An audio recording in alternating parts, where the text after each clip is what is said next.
This shit is why I hate new cars. I go to reverse. Warning, warning, warning, warning, shift to park because there's a pole in front of me.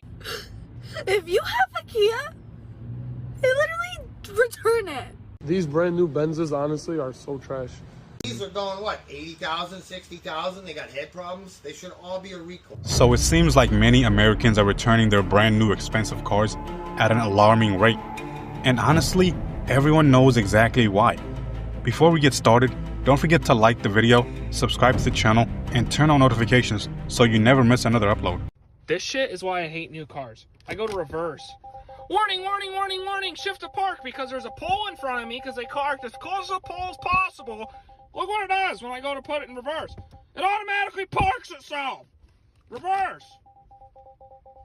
Let off the park. It parks itself. How I can't move the car because it's parking itself because of a light pole. Because of a sensor. This is stupid. Watch what happens when I try to start it. Same thing. Full accessory power active. Okay, now watch. I'm gonna turn it off again. Because there is actually a way to get it to start. Would you like to see how? That was so cute, like a month ago. Okay, we're gonna auto start it. And she kicks on. Yay, right? Start. She stays on. Cool, cool, cool. Love that. Fantastic. You can hear the engine. Okay.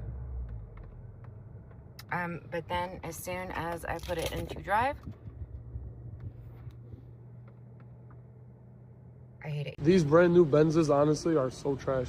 This is a brand new S580E, so it's like the S580 with a hybrid. And as you guys can see, there's like oil everywhere. So this car has 500 miles on it. I was just speaking to the technician. They just drained out all the oil and it blew the motor. Like, this thing legit needs a whole brand new motor. As you guys can see, there's like a bunch of oil everywhere. And then over here, this is the housing to it. As you can see, just like literally destroyed. The car obviously is up on the lift. They've just been working on it, emptying all the fluids, and then they're gonna order like a whole new motor for it. But I was just talking to the technician as well. He's like, these brand new Mercedes cars like should not be having these issues. Like, these cars are trash. I mean, honestly, I don't blame him. I mean, you spend over $100,000 on an S-Class and 500 miles into driving the car, it just takes a shit on you. This thing is crazy. Like, look at that.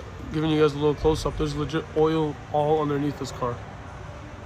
So yeah, honestly, if you're in the market for like a new Benz, stay away from them. Too much technology, all this hybrid stuff is because, man, like 500 miles. Like, he didn't even have his first service. He didn't even break the car in 500 miles and this thing's already cooked. If you have a Kia, they literally return it. Don't even get it. Don't even think about it. Okay? Because it's not worth it. The Kias are terrible. The Kias are so bad. And I've been in traffic. And my windshield wipers don't work. And I'm staring at my dashboard and there's a fucking cut in my thing. And it's bothering me. And every place I go is like, oh my gosh, your car is okay. No, it isn't, okay? You had my entire car stripped down to literally the chassis and the frame. The chassis and the frame! My car isn't even a year old! My car will be a year old on this Sunday. It's Friday, okay? I don't even have 7,000 miles on this car. I literally don't have it, okay? I'm sad and I'm sick of being pushed around and telling me that there's nothing wrong with my car, because clearly there's something wrong. Clearly there's something wrong. And Kia Corporate, you suck. You literally suck, because I've called you so much and nobody can call me back. What is this? This isn't customer care. That's terrible care. It's like I'm in a nursing home and you don't care for me. Anyway, I'm 20 minutes away from home and I just can't wait to get home. I didn't even go to Vermont because this car sucks. And Kia's had my car since September 4th and it's October 24th and my car still sucks.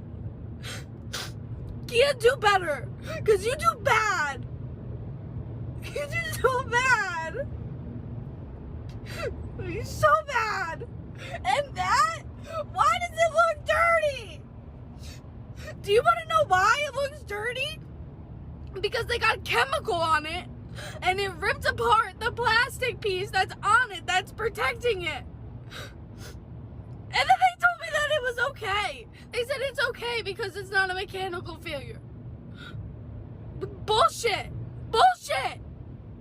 All right, since my Supra is broken and it's a shit box, I got this rental car from Toyota. Well, it's gonna make me sound ungrateful, but my honest review, because I've had this car about 3 times as a rental, and it's a shit box. Okay, it drives fine, all that, like the gas mileage is cool. You know, I'm just not a hybrid guy, but the screen doesn't work. And every time I take the Supra, I get this as a rental, and this screen never works every time. Yeah, that's what it does. Just goes blank white. Keep in mind, this is a brand new Camry, 2025. And it has done this every time I've tried to use this car. When I picked it up, when I dropped off the Supra and drove this to work the same morning, which was Tuesday, blank. When I tried to use the screen on my way home yesterday, blank. And today, blank. I'm sure it'd be fixed by like a recall. It's probably like a software update. That's my guess. But it's not my problem, not my car. But it just sucks because when I drive home, I have to play music through my iPhone. Like the good old days of owning a shitbox. But this is a 2025 Toyota Camry and the screen doesn't work every time. New cars are just so not worth it anymore because you're going to be paying 20% above MSRP. You're going to have to deal with just the scummiest people in the world at a car dealership. They're going to give you a predatory loan because nobody can afford this stuff anymore. Then on top of that, these cars are no longer built to last more than 100,000 miles. The dealers know that, so they'll lock you into another loan for the next 5 years and make you buy another one. And even on top of that, if you did want to do some service, these manufacturers basically don't let you work on your own cars anymore because we don't have a right to repair act. I mean, seriously, what is the reasoning to buy a new car these days? Let me know what you guys think and follow for more Slow Car HQ. Okay, 2025 Jeep Wagoneer. We're currently in drive, coming to a stop sign. We're gonna come to a complete stop. And then, yep, there it went. Completely shuts off. I was in drive, didn't even put the car in park, completely shuts off, and I have to redo it. And then it throws, usually it'll say like power steering. Yep, there it is, right there. If anybody knows what this is, let me know. These are going, what, 80,000, 60,000? They got head problems. They should all be a recall. How you doing? The old one. It's pretty small. Yeah, I know. A little dinky four-cylinder. Be pretty sad for a Honda. I mean, they're supposed to go forever. Yeah, Honda's supposed to be a good car, but the newer ones are junk. You see old Honda Civics and Honda Accords on the road with 300,000-400,000 miles in the same engine. Running beautiful. These are going, what, 80,000, 60,000? They got head problems. They should all be a recall. Every one of them should be recalled. 100%. Just because it says sport don't mean you can go beating on a circle track up in West Warren. That thing is, on the wire and harness that came from the junkyard, they cut it. They cut this one. They cut that one. They cut the main one going into the fuse box. I'm like, why would you do something stupid like that? Me, bro! The one that came from the junkyard, they broke this. Broke and broke all the way around. You look, it broke all the way around. Alright, I'll get going. Thank you very much. New cars are so unreliable. This Toyota already has 10,000 miles on it. And guess what? It's already broken. Look at that. It's out of windshield washer fluid. Tell me why that notification, right, tells you to call the dealership, hit details, or dismiss. It's out of windshield washer fluid. That's the only warning light on the dash.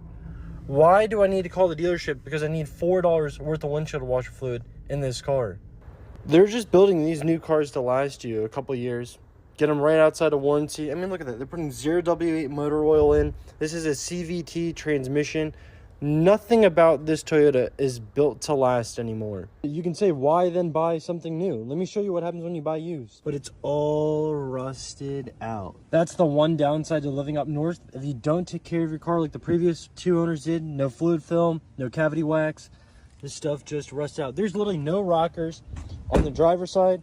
The back quarter panel is rusted out. The side of the truck looks like it was used in the demolition derby. And the passenger side is just as rusted out as the driver's side. But one of the advantages of buying new is that you know how it's taken care of You can do the cavity wax, the fluid film, and you can keep it from rusting out yourself. But now the new powertrains mean we don't have to worry about trucks rusting out anymore. So I just took this Bronco in on trade, and I have many complaints about it, but the one that really blows my mind is every time you open this door, it's like you're gonna break the glass there, right? So you're supposed to go real slow, I guess. I don't know what the point of it is, what you're supposed to do, but if you open the door quickly, I mean, you're gonna break that glass one day for sure. Oh yeah, what's going on? It's been a while. You might remember me from the Ram video. Well, check it out. 2023 GMC Sierra, 35,000 miles. We're getting the engine oil low, add oil. I just got an oil change less than a month ago. Why are all these new trucks big pieces of shit? Shit box alert. You know I'm selling this fucking thing. Average modern car, plastic, plastic, plastic. I mean, even this tailgate has a lot of composite. Meanwhile, old school vehicles, pretty much everything, I mean, that's not metal, but the rest of it. But Ben, plastic doesn't rust. Okay, cool story, bro.